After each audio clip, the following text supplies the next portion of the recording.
So I was thinking of an interesting video idea. And I think this idea, every single person out there should think of this idea in what would you do in this scenario? What would you do in this situation? And I'm going to share with you guys exactly step by step what I would do if I was put in this situation tomorrow. The situation is, God or whoever, they come down to you and they say, okay, here's what's going to happen. Either you and your family's all dead tomorrow, or I'm going to take everything from you and you got to start over from scratch. That is like the plot for this story. So, he says, my 27,000 subscribers on YouTube, gone tomorrow. Every single one of my customers in my real estate business, some of the biggest customers in Nevada, all gone tomorrow. Every single thing I own, the car, gone tomorrow. The drone, gone tomorrow. The $1,000 DSLRs, gone tomorrow. Everything, completely gone. I'm talking like no investments. All the stock options I have in GoPro for 2018 and 2019, gone. Every single stock I own, gone. Everything, every bank account emptied out to zero. Nothing. No savings account, no checking account, nothing. Like literally $0. And what would I do? What would I do? What would you do in that situation? Would you just give up on life and be like, it's over, it's all over? I'll tell you guys exactly what I would do step by step if I was in that situation. Number one step I would do is I would immediately try to, however, I wouldn't even have a cell phone, so I would try to use a phone at Starbucks or wherever, or you ask somebody to use their cell phone. I would call, my grandparents or my in-laws or someone, and can you come pick us up? We're going to need to move in with you for a few months. That's my first step I would do. I need to put over a roof. I got a wife, I got a kid, need to put a roof over their head. My wife's pregnant, which some of you guys might not even know. She's pregnant right now, so we're going to have number 2 on the way. So that's immediately what I would do. They would come pick us up, we'd move in with them for at least the next few months. So we'd basically have the base necessities we need: a roof over our head, food in our mouths. And by the way, for this scenario, I'm not going to use my wife in it. I mean, she would work her ass off and she would make money and do things, and someone would watch my son or something like that, a grandparent or something. But for this scenario, it's just kind of like, it's all on me. It's all on my shoulders. What would I do in this situation? So, number 2, this is the only non-necessity I would ask someone to buy me, and probably my parents. I would say, hey, can you buy me the most basic basic smartphone out there? I don't care if it's an old iPhone 5, you can get on eBay for $85, or some, Android piece of crap, the Huawei or whatever, cheapest brand you can find out there. I just need some type of smartphone. Some type of smartphone so I can connect with an internet connection at a public place. Something that has a camera on it so I can document some things. And that's the only non-necessity thing I would ask anybody to buy me. And I would ask them, just pay my first month of that, buy me just this phone, $50, $100, whatever. That's all I need. And from there, I'm off. Step number 3, and the reason I want that phone specifically, is I would start a YouTube channel and I would start a Snapchat channel immediately. And I would start documenting this entire process. This guy, he has multiple businesses. He's got doing all this stuff. He had all these subscribers. He has all this stuff. And he goes to nothing overnight. I would start documenting every single move I make. I would literally vlog every single day, the whole journey, this whole journey. I mean, people would get excited about Rocky Balboa. They'd never seen excitement until they would see this journey that I'm on there. Number 4, I would get a basic low-paying manual labor job, because basically I would have no transportation, right? I'd have no car, so it's going to be hard for me to get any type of good job. Especially, I mean, maybe you can get away with that maybe in New York City, somewhere like public transportation is really phenomenal, but out in Arizona, for instance, public transportation is not really used. Like, you drive everywhere in a car. So I wouldn't have that ability. I wouldn't have any money to go Uber style. So I would need something that's like basic manual labor. I don't know if I would, stand out in front of Home Depot and wait for somebody to come pick me up to go install a brick wall or something. Something that I could just, make some money. Something that I can make some money, basically.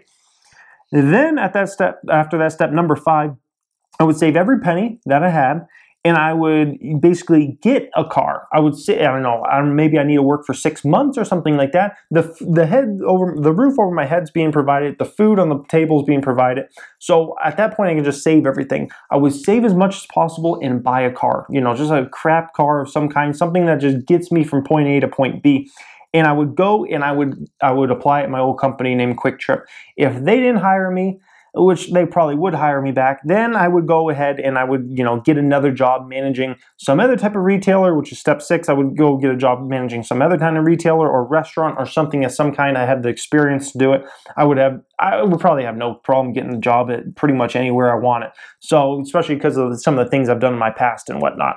Step number 7, I would start saving money for 6 months while working there, and then I would move my family after 6 months of saving into a 1-bedroom apartment. I know it's not glamorous, but we're starting from scratch here, so I got to do what I got to do. So 6 months in, saving, move into a 1-bedroom apartment.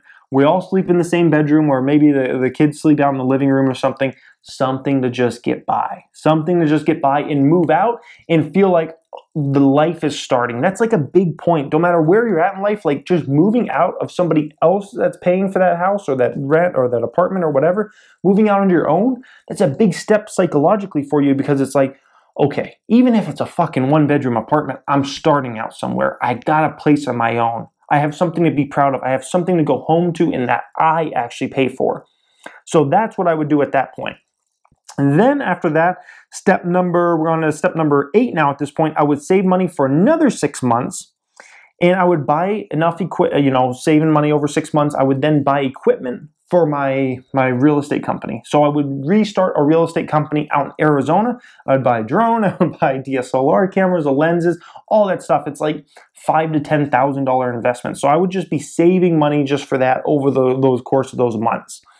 Then after that point, step number 9, now we're 18 months into this process, and I would have the business, right? I'm having this business I'm starting up, a new real estate marketing company, basically exactly what I do in Nevada, but out in Arizona. But I would also still be working at QuikTrip or wherever I was working before. QuikTrip would be ideal because at that point I could be working night shifts there. I could be working night shifts there, making $40,000, $50,000 a year, and then I could be working during the day on the business, on my actual business, making probably much less money, but I'm getting it off the ground over those 6 months. So that's where we'd be at. We're 18 months in at this point.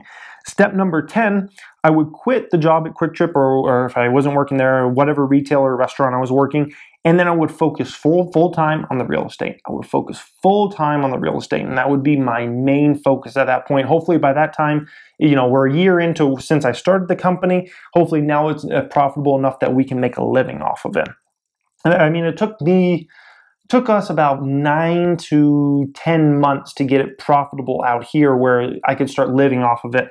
So I'm thinking, obviously I have way more experience now. If I had to redo it all over again out in Arizona, it would probably be even a quicker process than like that. But we'll just say, for example, 12 months is how long it took.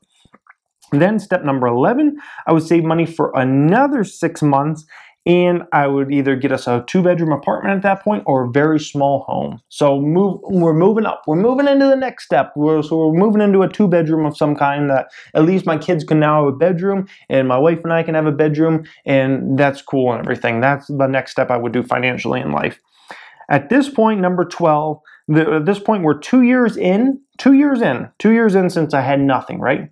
At this point now, I would begin to start investing again. At this point now, 2 years in it took, I would start investing, because investing would be back burner stuff, for those first 2 years. That's not even something that's on my radar at that point, because I'm building up from nothing. And I cannot take risks with investing that, what if the market goes down, something like that, and I'm a long-term investor. I cannot take a risk that I would lose money in the market. Every penny needs to be saved for something to better our lives or to better the business or start the business, those kinds of things. So I wouldn't even start investing until I'm 2 years in at that point. And then step number 13, the YouTube community at this point, because remember, all through this process, I'm documenting every single day. I'm vlogging every single day. At this point, we'd probably be between 10,000 subs, worst case scenario, maybe 100,000 subscribers. So we're getting income from there of some kind. I mean, vloggers, I don't think they make good ad rates on YouTube, but still, I would be making money somehow on there, because I guarantee you people will love to see this journey, especially as it starts from nothing to something. And last step number 14, basically, I would estimate it would take me 3 to 4 years just to get back to where I'm at currently. Where I'm at currently financially in life, it would take me minimum 3 years, maximum probably 4 years to get to this place. So that's exactly how I would do it if I had to, if I woke up tomorrow and everything was gone, guys. Everything was gone. And I mean, it would probably take me a longer time if I hadn't already done stuff before, if I hadn't already made moves and whatnot. But it's just a funny. I mean, I like thinking about these type of things. Like, what if this crazy scenario happened? Like, how would I react? What would I do? I don't know if I'm only the weird one in the world that actually likes to like zone out and think about these kind of things. But I was thinking about the other night, and I'm like, this would be a fun-ass video just to do, just for my subscribers to hear, like, how would I go about this process, you know? So let me know how you guys would go about the process. Would you just give up on life? I mean, it's probably easier if you're super young and you haven't really done anything, maybe you're living at your parents'. It's easy to imagine yourself with nothing because you probably have hardly anything, right? But when you're 27 years old, you got kids, you got a wife, you got family, you got businesses. At that point, you got investments, you got all these different accounts. At that point, there's a lot to lose at that point. So it's not as much fun to think about that process when you're a little bit older. But let me know in that comment section what you guys, if you think about weird stuff like this and how you would go about the process. And if you're just coming across this and you have not subscribed yet, you may want to. We talk personal finance, we talk entrepreneurship. By the way, today, this video was a little like personal finance related, like how I would do things. Entrepreneurship, we talk the stock market, the most of everything. Thank you for watching, guys, and have a great day.